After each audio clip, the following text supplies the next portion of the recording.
This is Fourth and Whatever. This is Mike and Adam bringing you another episode. We've got a good one today, guys.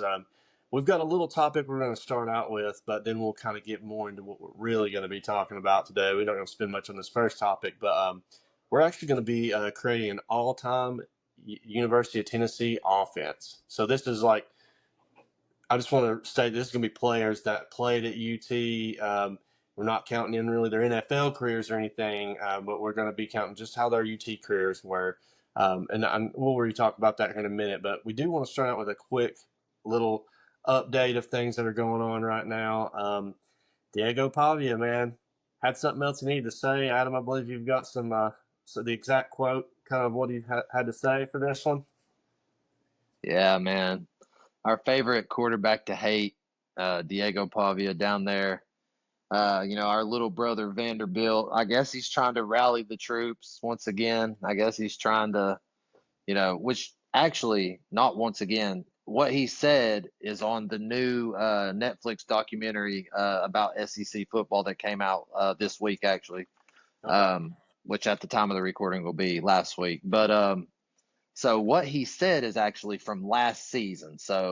But Yeah. still yet, where the documentary has come out now before this season starts, it's going to add fuel to the fire. I mean, it's going Mhm. to, you know what I mean? So apparently what Diego Pavia said is on episode 7. I haven't watched it yet. I'm dying to watch it. But what he said is on episode 7, and apparently that episode focuses mainly on Tennessee's 2024 matchup against Vanderbilt. So that'll be cool to watch. Yeah. Um, and he says, and I'm assuming he says it in the locker room, he says, we can beat Tennessee literally any given Saturday.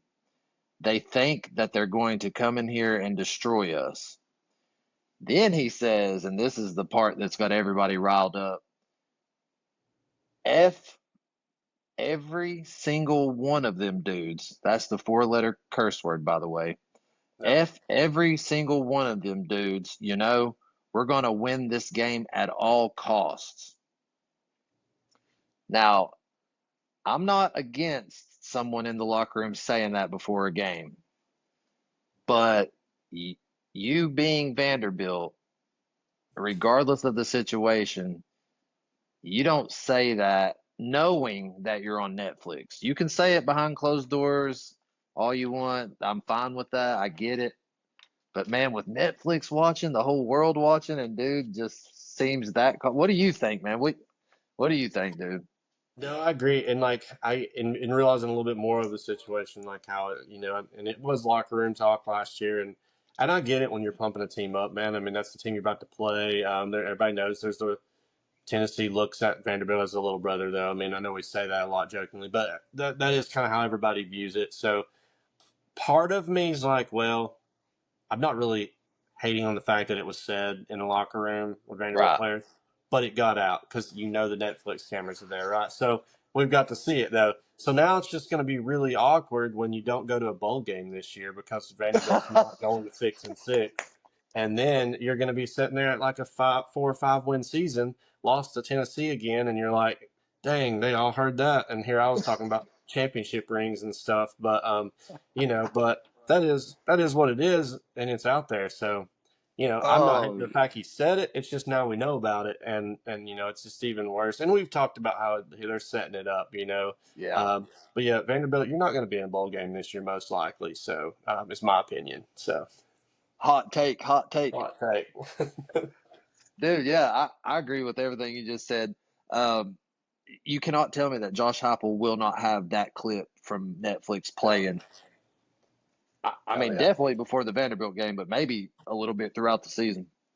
I will like to add one thing, and then we'll move on. Vanderbilt did, however, jump out to a 14-point lead on us that game, if you remember correctly. Yeah, we And finally did 13 points. yeah, I was shook. I was shook a little bit. And then, after that, we came back. I wouldn't say destroyed them, but if you look at the game and how we looked after the first quarter, we did kind of Yeah. dominate them. Final score ended up being 36-23. So Diego, Diego, Diego. No, man, it's funny because I really am not. I've never been this big of a hater of Vandy, and Vandy's been a team that has beat us at times. It's not Yeah. like it. impossible. They always give us a tough time just because Yep. it's state rivals. But I don't know, man. This year, I just don't think they're going to be that as good as this year as they were last year. I truly don't believe Yep. that. So I don't either. yeah, Yeah, I think we needed to address that. Don't ever give your opponent any more ammunition than they need. yeah, for sure. So, like Mike said at the beginning of this episode, we are tapping into what we are putting together as an all-time Tennessee offensive starting, the starting offense of all time at Tennessee. We've compiled a list. Mike, you're going to go ahead and start us out right with the quarterback, I believe. Yeah, Um, and oh, this is sorry, going to go be ahead. fun, man. This is going to be fun, dude. This Yeah, I'm is excited, man. And we did, instead of doing, we thought about this kind of how we wanted to do this instead of doing two different ones that Adam did and that one I did, and which honestly we were very similar on most of the things. We Yeah. kind of just worked together on it and came up with one Yep. fourth and whatever opinion on the team. So it's kind of been it really is compiled between what me and you kind of found and figured out what we thought would be Yep. the best options to create the best UT team. And again, a lot of these guys did have good NFL careers, but it's because they were so good in college and it just panned out. But we were focusing on looking at Tennessee college players. So again, it's just because they have ended up having a really good NFL team doesn't all or career doesn't automatically mean that they were going to be on this list. But Right. for a quarterback, just happens to be an exception to that because it definitely wasn't. He did have a great career and was top quarterback in the NFL. And my opinion, all time, I think Peyton is top all three. So, and there it is, Peyton Manning as our quarterback. But aside from the NFL, man, just looking at his stats alone in college, dude, he's the best quarterback Tennessee's had. And that's no knock to like Hendon Hooker, Josh Dobson, we've seen here recently, who's awesome, man, and we love him. But Peyton Manning, dude, he was so he played 1994 to 97. I know we did a little bit of stats here on some guys. His is going to be a little longer than some of the other ones I've got there, but He dude, deserves it. dude, he does. Dude was 39-6 as a starter. Losing didn't happen too often for Peyton. 1997 SEC champ. 97 was his year, man. He was a Heisman runner-up. Many people think Peyton should have won it that year. And then he also had the Dave O'Brien, which is best quarterback award. Johnny Unitas Golden Arm Award. Um, this is now called the Campbell Trophy. It's an interesting name for the trophy. Then it was called the Durati Trophy. Hmm. Draddy. It's now Wow. called the Campbell Trophy, though. It's for the academic Heisman. Oh, Um, nice. so academically, he was doing well. He was a consensus All American, SEC Player of the Year, 3-time All SEC selection, had 11,201 total career pass yards. Um, at the time of when he graduated, dude, this is another stat I found wild. When he graduated, things have been beat since then and everything. I'm sure at some of them. But he had 42 school, conference, and NCAA records. 42 of them. And he was drafted first overall to the Colts, which panned out great for them, too. So, Yeah. um, dude, I mean, I don't know that you can argue with any of that and say that there was another guy that should be the quarterback on our team. But for us, in our opinion, Peyton Manning is going to be our quarterback on that all UT offense. Yeah. And I feel pretty good about going up against any other roster with that guy at quarterback. Absolutely, Uh, man. you can't, I don't think you can, and call it what you want, man. Everybody's said it 1,000 times over if you're a Tennessee fan or a Tennessee hater. You know, he's just the guy. He's the GOAT He's a at sheriff, man. Tennessee. Probably the greatest Vol of all time, easily. I thought about something, dude. Not to stay on this too long, but he's first round, first pick, so first overall in that '98 draft, right? Yeah. Is he the only Tennessee player? Uh, now I don't know, but what I'm is he the only Tennessee player to ever go first round, first pick? I don't Maybe know. first pick, dude. I mean, because we've had first rounders, but Yeah, we'd have to yeah, look that one up. That's interesting. yep. I wouldn't mind If to in know the what that comments, is. let us know. But yeah, that's very interesting to see. I mean, he's definitely the most decorated, successful Oh, UT graduate. But without a again, I doubt. know we're not counting that in this, but I just gave you the reasons why we put him in on this too. He's Yep. one of the greatest Tennessee Vols, man, that there is. So And he's made an everlasting impact on the university, the city as a whole. So yeah, yeah, for sure. undeniable. I don't think that was a surprise to anyone that watches this episode. No, I think everybody kind of knew. All right, man. Well, moving on. So we've got a running back on deck here. Could have went numerous different players on this one. You know, Tennessee's had some really good running backs in the past. Yeah, Um, I went ahead and Mike and I kind of talked about it. We're going with Jamal Lewis back there behind Peyton Manning in the backfield. Definitely can't go wrong. He played so he came after Peyton, or he played one season with Peyton, which would have been Peyton's last season there. But he played 97 through 99. He did go on to the NFL to have an illustrious career. I do have a nice little bonus thing to say once I go through his college stuff real quick. But first round, fifth overall pick in the 2000 NFL draft. He went to the Baltimore Ravens. I remember watching him in the NFL. My mom was a Ravens fan there for a long time, so I, obviously grew up watching Jamal Lewis there. the rookie had a Number, touchdown in the Super Bowl. yeah, dude, awesome, man, awesome. But as far as at Tennessee, you know, incredible. First, he's number one in rushing yards in the SEC. Um, let's see, what do I got here? I'm sorry. Number one in rushing yards in the SEC in 1997. He was number eight in the entire NCAA that year with 1,364 yards. So in 97, he was number one in rushing yards in the SEC. Number four in rushing yards in the SEC in 1999 with 816 yards. Of course, he was part of that 98 championship team. So really anybody on that roster, goes down in ball history, really. Yeah, yeah, for sure. Um, and then one of the biggest achievements there was obviously he is fifth all time on Tennessee's rushing yards list there. So, huge running back. And like I said, to start it off, he went on to have an incredible NFL career. And touching on what you said about the Super Bowl and being a rookie, he is, and it is a fact, he is the youngest player to ever play in and win a Super Bowl, and I guess score a Score a touchdown, right? touchdown. Yeah, I remember. Yep. I remember watching that, and yeah, Yep. So um, youngest player to pretty sure he play scored a in and touchdown. win and score a touchdown in the Yeah, Super Bowl history. That's wild. big. Yeah, if I That's remember correctly, I insane. was young, but yeah. Um, Yeah. and Yeah, I think, man. I mean, like you said, there were several spots I felt like we could have went with. I mean, Dylan Sampson had an amazing season last year that puts Oh him yeah. like the most rushing yards, in a single season. But we just, I felt like Jamal Lewis just kind of hit all the points, man, of what we were looking for to Yeah. be the all around, and we were just trying to create the best team we could with college careers in mind. So, like as a career with Tennessee.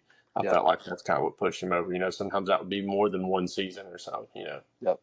And we a couple episodes ago we did do our favorite Vols of all time. Yeah, And I think it's important to kind of differentiate this episode and this list from that favorite Vols of yeah, all time. yeah, for sure. This is based on really the not just people that we liked watching or like it influenced us. This is like looking into some stuff and seeing who would be the best if you're like, let's Yep. create that best UT Yep. offense. And then kind of getting, unless you had any more on Jamal Lewis there. No, no, I really enjoyed Jamal Lewis's NFL career. I was a little too young to enjoy his college career, but Yeah, he's a ball baby, so that's all that matters, really. yeah, he's a beast, man. Um, so I'll get this one with the tight end.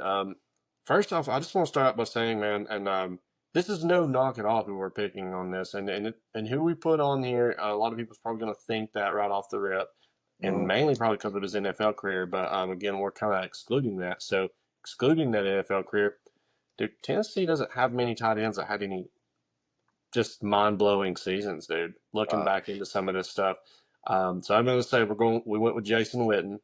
Yep. Um, Seemed like the obvious choice, but then we started looking, and then we are like, I don't know. And then he didn't have a crazy college career at Tennessee. No. But something I thought was wild is he did convert from defensive end to tight end. So he's just an athletic dude. And he did have the All SEC selection. He was a John Mackey Award finalist, which is for the top tight end.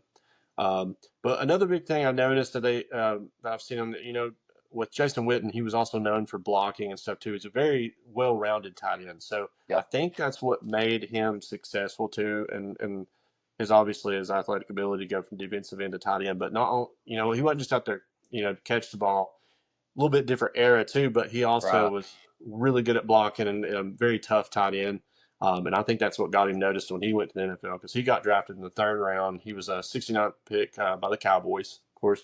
Mhm. And then the rest history on that, how he Oh went yeah. with his NFL career. It was great. But I think that's why I'm looking at, if you build the right team and you got a tight end who can still catch the ball but can really get in there and block man and stuff and Yeah. a tough tight end like he was. Overall, we kind of had to go with what would seem like the obvious, Yep. but kind of surprised me on some of the tight end stats how there were, but those blocking stats are, some of that stuff's kind of being tough and all that. A lot of times that's stuff that don't get recorded that Right. they record blocks but don't stand out on what you would normally see. Yep. Um, so he did a lot of the dirty work, I think, with that. Yeah, and I mean, if you look back at the time that he was at Tennessee, run game heavy, heavy run game. Oh yeah, So yeah, it makes sense that he was more or less just an extra lineman at that yeah, point that just so happened could kind of run out and catch a yeah, pass. Yeah, Jason Witten, you can't go wrong with that at all. I mean, legendary player. yeah, dude. Um, the NFL career does kind of brighten the star that he is, of course, but never Yeah. forget he is a Tennessee Vol. Oh And if yeah, I'm not, and not to derail or anything right now, but if I'm not mistaken, Tennessee is in the recruiting process, trying to recruit his son. Someone needs to fact check me on that. If you know in the comments, comment down below if that's true. I think I read it somewhere at some point, which would be awesome. yeah, yeah, for Um, sure, man. So, tight ends, I think we're locked down. We got three positions down. Let's move on into the wide receivers. This was a pretty fun one. Now, Yeah. Tennessee, unlike Oh tight ends, have had some really good wide receivers in the past. Guys that have went on to the NFL, guys that have played incredible ball in college, putting up crazy numbers. When you've got quarterbacks like Peyton Manning and stuff like that, you're going to have crazy numbers as a wide receiver. yeah, Um, First one we're going to roll with here, man, is we're going to go ahead and put Peerless Price on the squad, dude. I think that you can't go wrong with that pick right there. He played with Peyton, obviously. He was on that '98 championship team, of course. Um, he has 2,298 career receiving yards at UT. That puts him number three on Tennessee's all-time receiving list. So legendary in itself. In '98, he was second in receiving touchdowns in the entire SEC. So part of that championship team again. So big contributor for that championship run. Second round pick or second round 53rd overall pick in the '99 draft, and he went to the Buffalo Bills. He did, I think he did kind of bounce around towards the tail end of his career, like most players do. But I do think that he ended up, if I'm not mistaken, I read it correctly. He did end up retiring with Buffalo. They kind of re-signed him for like a nostalgia thing, I guess. yeah, But yeah, Peerless Price without him and the production that he had '98 at wide receiver, I don't know that T. Martin looks as good as he does, and I don't know that the Vols win a no, championship. I mean, you if you take away that much production at wide receiver, oh, yeah, dude. you I could was easily old make the enough to argument. remember him, and like I said, I wasn't like it was in the part of me really trying to pay attention to football as a kid. But I do. Yep. He's just a memory man. You know what I mean? Hmm. Like I just how good he was, and so yeah, he definitely deserves to be on this list for sure. Yeah, For our all without a doubt. time. Um, And sidebar, Michael is older than me. He just told you all that. So I am a little bit older than Adam, so not giving by it away much. here, giving away my age. But yeah, man, he was definitely good. And if I'm creating an all team offense to go out there and win as many games as possible for the Yep. UT, I definitely want him on it. So 100%, dude. Um, and I've got one more receiver real quick, if you don't mind, that I'd like to throw on here. And this is a current one. We've already talked about him on the pod before, and you can give all your opinions on him as well. We can kind of share this one. yeah, Juwan Jennings, man, he deserves to be on this list. Um, I think he's my favorite wide receiver of all time from UT. I really do. He played there from 2015 to 2019, ended up going late in the draft in the seventh round to the 49ers. So, heck of a career, man. He did everything. And he ended up right behind the man we just talked about. Peerless is third on the list. Well, yeah. Juwan Jennings is right there behind him at fourth on the all time receiving list. What do you think about Juwan Jennings? We got to put him on our team, right? Oh yeah, dude.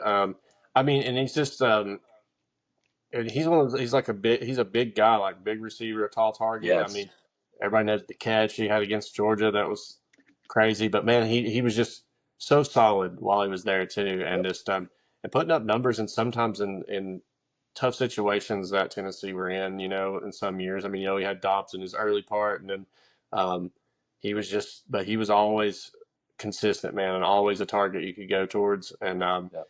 yeah, I feel like Juwan Jennings has to be on this list Yep.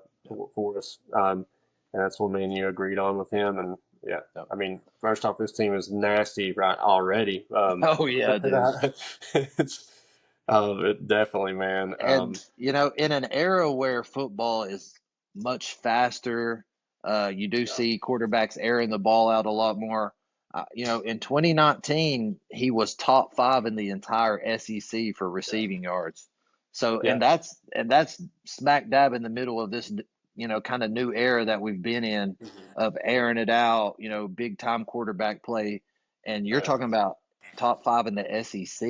I mean, that's where all your heavy hitters are most of the time, as far as wide receivers and quarterbacks and stuff like that. yeah, So it just speaks volumes to the player that he is, or that he was at Tennessee, and that he still is today. But man, yeah. there wasn't no way we weren't going to put him on this list. Oh yeah, and man, and I'm going on into the NFL. Of course, he got drafted by the 49ers, and or Yeah. did he was he drafted or was he? No, he was drafted. It was just later Yeah, rounds. yeah. I got seventh round, Yeah. 217th overall. So we But got, man, he's earned the like his place there as a. I mean, was he like receiver three? We're starting receiver, and yep, that dude had they won that Super Bowl, he had that pass to McCaffrey, and like he there at one point I thought he was going to have a touchdown in the overtime, dude. For like, yeah, man, so I mean that he's already been to the Super Bowl. It's pretty cool, man. And but his college career, not based off the NFL. I think he yeah, deserves to be there. yeah. Even if he wouldn't have went to the NFL, I mean, just based Yeah, off his career at UT, man, for incredible sure, dude. player, incredible. And getting into this next receiver here, this one, I think we kind of like bounced a little bit around between him and one other one. But Yep, again, we tried to look at the career wise. We went with Robert Meacham. I know some people are going to think maybe Jalen Hyatt. We were thinking that possibly too. Jalen Hyatt had an amazing season, but yep, we are looking at the career here. And Robert Meacham, I remember watching him, dude. And he was very good. Um, he played, 2003, 2006. He was a first team All SEC. He was a Blitnikoff Award finalist. nice, I know Jalen Hyatt did win that award. right? When I was looking in comparison, so I was, you know, again, it was a tough decision with things, but he was a top five receiver in receiving yards and touchdowns in UT. And another thing about Robert Meacham, and he was a deep play threat um, then. And Right. in the time of like, I mean, imagine him in like the and I'm not, and this is not a knock on Jalen Hyatt at all, but kind of what I'm thinking there is when we put him in there and just how good he was in his career, you put him in today's time with like the Josh Heupel offense and some more, and the league's more pass heavy than it used to be, even though Tennessee Yeah. does run technically more, but um, I think with the deep play threat that he was, he could have really been dangerous. Oh With yeah, man. most quarterbacks, and um, but he was a great player, man. He was drafted first round, 27 pick to the Saints, so he's a first round pick. I just think Robert Meacham has to be on there, and those three receivers, dude. If Oh you're yeah. really looking at career wise and creating the best, and him being a deep play threat like that, I think I'd have to take him over Jalen Hyatt ultimately, and I think that's where you kind of agreed with me on that. We kind of came to that Yeah. decision there. Yeah, I mean, when you're talking about career, dude, you have to. It's longevity. I Yeah, mean, it's like anything, dude. Yeah, you might be a flash in the pan, like they say, but what yeah, was your long term career looking like? And yeah. that's where we ultimately landed on Robert Meacham. And that's not a knock to Robert Meacham. We shouldn't even have to justify why we put him on this list. His numbers speak Great for man. themselves. You know what I mean? Yeah, he was great, man. Big time player, big time player. So that kind of wraps up our skill players on our roster. The guys that get all the glory, right? All The the glory and all the statistics and stats, and yeah, yeah, the guys that get the pat on the back. that's The going to guys keep that get happening here too because they're not going to say much. I'm just kidding. I'm kidding. All right, they're well, the that was a guys good that podcast. they're the guys that get the girls. They're the guys that get the interviews. You know what I mean? So, but right now we're going to switch gears real quick. We're going to get down and dirty. We're going to get in those trenches. We're going to talk about our starting offensive line. Now, obviously, I was an offensive lineman myself in high school, so I know how it is. You don't get the credit you deserve. You don't get the recognition. You don't get the highlights. And there's really no statistics to kind of look up on these guys. The only thing you can kind of do is look at some of their accolades and just pick them from there. And that's what you and I did. We've got a nice little mixture of players that are kind of more current and stuff like that. Um, and Tennessee fans, I don't think very many people are going to argue with who we've put at center. Who's going to be snapping the ball to Peyton Manning?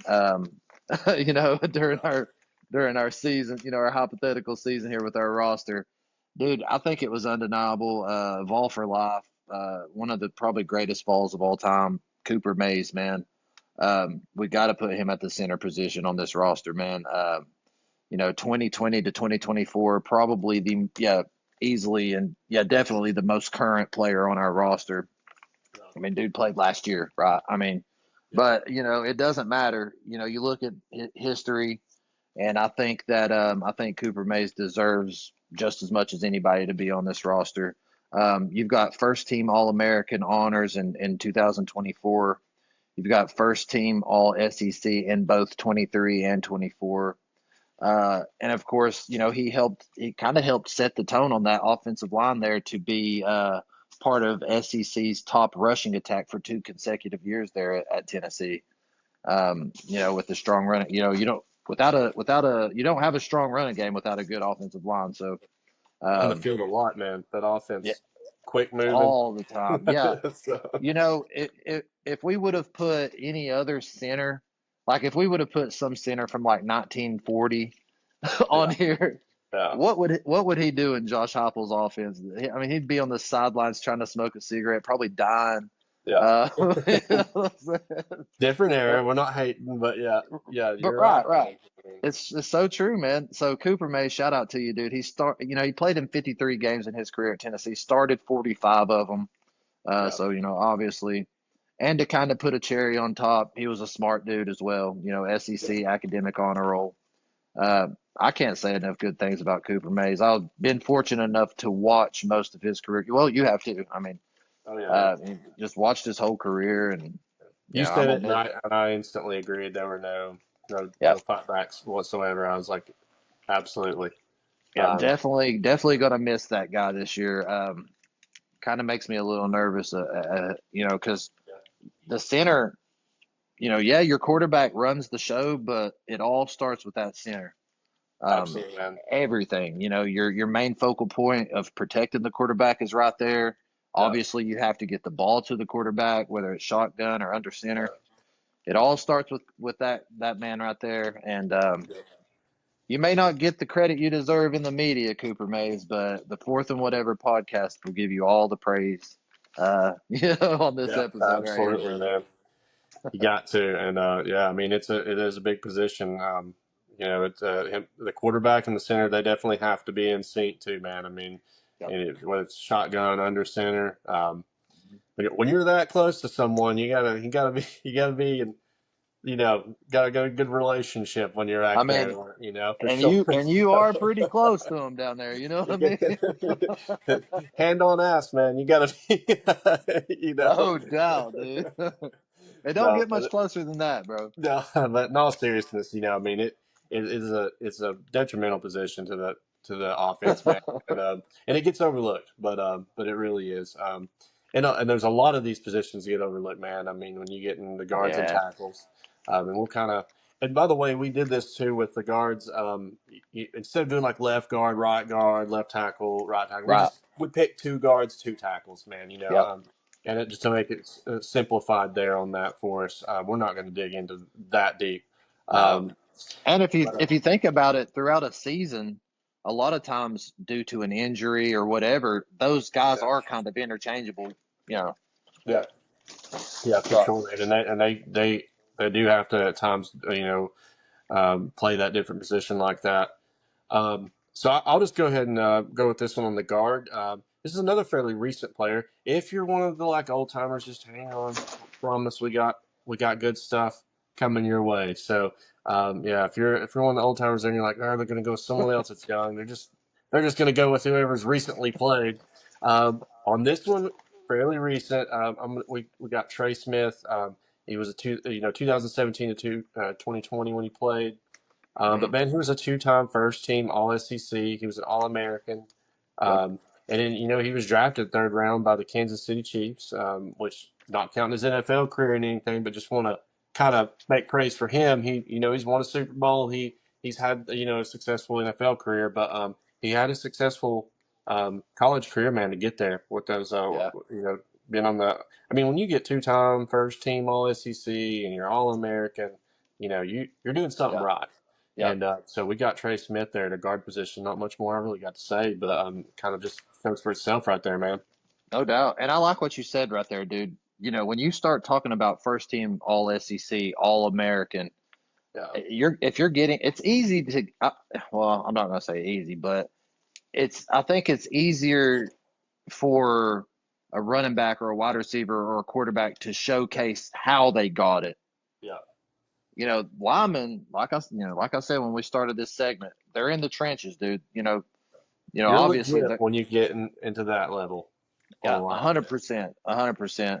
So what do we got? We got a center, Yeah, we've got a guard. So yeah. we need two. We need two. And We another need another guard. guard and two tackles, right? And I can just Okay, go into the other guard here if you would like, because I know I did some okay. research on this one too, and we kind of like discussed it. Uh, Go for it, brother. that way we get those guard positions out of the way, and we can just jump into the tackles. Yep, let's do Um, it. The other guard I've got, and some people, some of the old timers now are going to be real happy with this one. I got Chip Kell. Never seen him play because I wasn't close to being born yet, but 1969 to 1971, man. But when I look at this dude's stats and like looked up some things on this man, he Yep. was a three-time first-team All SEC, two-time consensus All American. He was inducted into the College Football Hall of Fame. Yeah, that's nuts. College legend, man. And when you get in the College Hall of Fame and you're doing all that, Yep. this dude's got to be on their offensive line, man, in my opinion.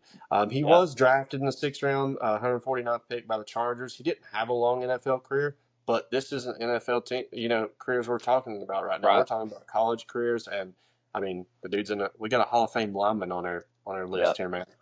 And that's not Tennessee Hall of Fame. That's not. I'm assuming the SEC probably has a Hall of Fame. That's college football entirely Hall of Fame.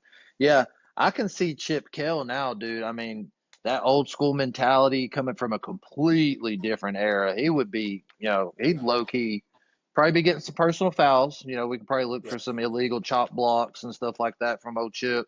But yeah, I'll yeah. bring him aboard. I'm ready to bring It's him gonna be aboard. tough. He Yes, he will might not miss a smoke some game. food on the side afterwards, but it's gonna be tough. Yeah, yeah. Oh, Chip, probably won't miss any games. dislocated shoulder, finger, whatever. He's out there. Yeah, shout out Chip Kell, man. I'd be like, I wouldn't allow the cigarettes nowadays. We might have to like give him a Zen pouch or something to kind of Yep, keep him. yep. But Hit a little, maybe like a little vape or something, in the glove or something, he may not have Uh, ever smoked a cigarette in his entire life, but we're. oh yeah, I guess we probably shouldn't accuse Chip of doing that. But But if if his family, gets a hold of this podcast, if Chip never smoked a day in his life, we apologize. but he should have at least smoked a cigar for getting in the college football Hall of Fame. That's cool. Yeah, 100%. And maybe during that time we'd have to look it up, but I'm sure he probably beat Bama at some point, so they probably lit a cigar for that. Yeah, Yeah, sweet man. So let's kind of we got tackles now, and that'll kind of get us where we need to be. yeah, Um, so the first tackle that we decided to go with on our list, and it was another one of those situations where we were both like, yes, 100%, and the statistics speak for themselves. Absolute legend, Darnell Wright, another current player, another more current player. But I mean, it doesn't matter what era he played in, dude. These numbers and what I'm about to say, just like I said, speaks for itself. You're talking about a 2019 to 2022. You've got a first round draft pick, 10th overall, to yeah. the Chicago Bears. So another first round high, early first round, top 10. Um, 2019 all freshman team, 2022 first team all SEC. This one right here was probably my favorite statistic. In the last 19 games of his career, that would be all of his senior season plus some of his junior season. Yep. The final 19 games of his college career, he allowed 0 sacks in 19 games straight. Crazy, man. It's So crazy. that I want that guy on my offensive line. Absolutely. Especially in today's game, the way these edge rushers are just as fast as some of your wide receivers, you need someone out there on the Yeah, sides, for sure. protecting your guy. He was the highest drafted offensive lineman in the 2023 draft. Um, and yeah, I mean, it's just unreal, dude. That 2022 team that he was a part of, going back to how offensive linemen don't get much credit. Um, Him being on the offensive line, without him and those other guys, this would have never happened. In 2022, that offense set program records in both points scored, 511, and total offense, 6,174 yards. They were insane, man. And So you you don't, gotta credit that O line. yeah, you don't get those numbers without an O line, and you don't get those numbers without Darnell Rock. Yeah. You know what I No, mean? man. Hey, some people might talk about in this episode how we're like saying what round they went or when they did go like first round. We're like, they're first round draft picks. We're not taking their career in the NFL in consideration, but Right. a draft pick sometimes is a reflection of their college career. So, Yeah. getting that, you don't get first round draft pick top 10, Right. in it whenever you didn't have a good college career. So that's one thing I think to note on that while we're talking about this, how we have been is because it does kind of show though how their college career was too. So, Hmm. Yep. but no, I agree, man. Kind of moving on over to the other side there for the other tackle position. And this is someone I think when I brought him up, I know you kind of you got to looking into it too a little bit and was like, man, how did we almost like not even think to put somebody like this on there? Now, granted, Yeah. the year they played, they're a little bit older. Is 1987 through 1990. That was the Hmm. year I was born, so give him age away again. So he played 1987 to 1990. It's Anton Davis, and dude, this guy was a three-time first-team All SEC, another consensus All American. Man, he was drafted in the first round, eighth overall by the Eagles. Big Man, time. Big so, time. I don't have a lot of his like stats throughout to really talk about, but I mean, when you're looking at a three-time All SEC, consensus All American, drafted first round, eighth Yep. overall, dude Yep. had a college career, man, and he sounds like somebody we wanted to put on our line there. And I like how our line's kind of mixed up with some like, um, get your, Chip Kell being such an older player in an older era of time. to the still an old era of time, man. When you're really getting into Yeah, late '80s, '90, and then we got a mix of that with the new age too that we had on yeah, those guys that were like 2017, 2020. But Tennessee had a lot of good linemen though in that newer age too, man. So yeah. I know three of them's played past 2017 that we listed there.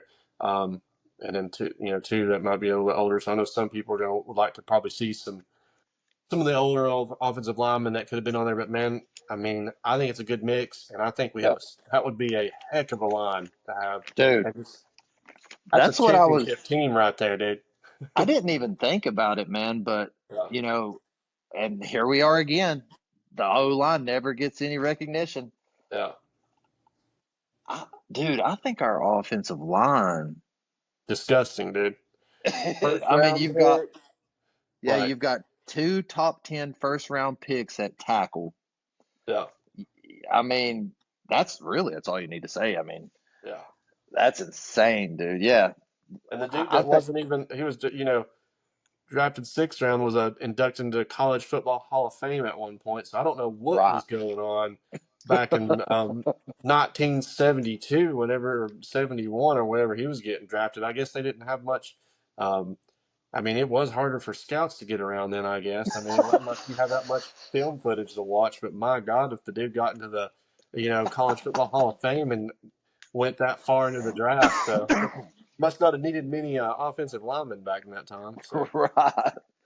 Yeah, But dude. I think with that offensive front, Peyton Manning is definitely going to be protected without a doubt. Jamal Lewis should run all over defenses. Um, yeah, man. I feel the receivers, super. dude, Yeah, and tied in with Jason Witten blocking and could pop out for a pass. Dude, the we've put options Peyton together a Manning would have with that team. yeah, we put together a kill. Well, and not to mention Jason Witten with his blocking skills as Yeah. well, paired Oh with yeah. those first round draft picks at tight end. Get out of here, man. You That's put an this incredible offense right team. here on a team today that has a pretty good defense, but doesn't even have to be a real good defense, man. You put this offense on a team today. You put this on Tennessee's team today. Oh, Absolutely dude, winning the championship, hands down. This 100%. team goes undefeated this year if you have this 100%. offense. Yeah, Without a doubt. that's it, Oh, man. man, without a doubt. Oh, man. Well, how do you feel about it, dude? I think that pretty much, I think we got to point everything we wanted to say, man. I mean, that's Yeah, our man. all time Vols offense right there. And I love lists. And if you have any comments, we didn't say this in the beginning again, of course, make sure you like, share, subscribe to the channel. That way you can, if you want to continue to see more things like this, Yep. we love lists. So we'll definitely be, I know personally, I love like putting together like lists of like greatest this, greatest that. Mm-hmm. 100%. Um, and I think that was why I was so excited for this one when we kind of came up with the idea to do this. And, if anybody's out there that wants to continue seeing this, just hit that share button, man, or hit that Yep. subscribe button. Keep watching Yep. us. We don't have that whatever topic for you today, but we knew with this one we just had so much to talk about. Yep. There are going to be episodes like that sometimes. We will make up for it with a good whatever topic next time. We promise soon. Yep. Yep. We'll get Anything it. else you'd like to add to it, Adam, or Yeah. anybody? I just want to say, join us on this journey, man. College football is basically here. We're not far off. We're probably only going to have a couple more episodes that predate the actual season when we Yeah, start tapping into the actual schedule and the games. So join us, subscribe to the channel.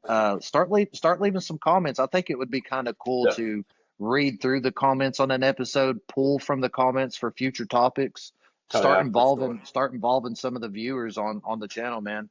I think that'd be really awesome. For sure, man.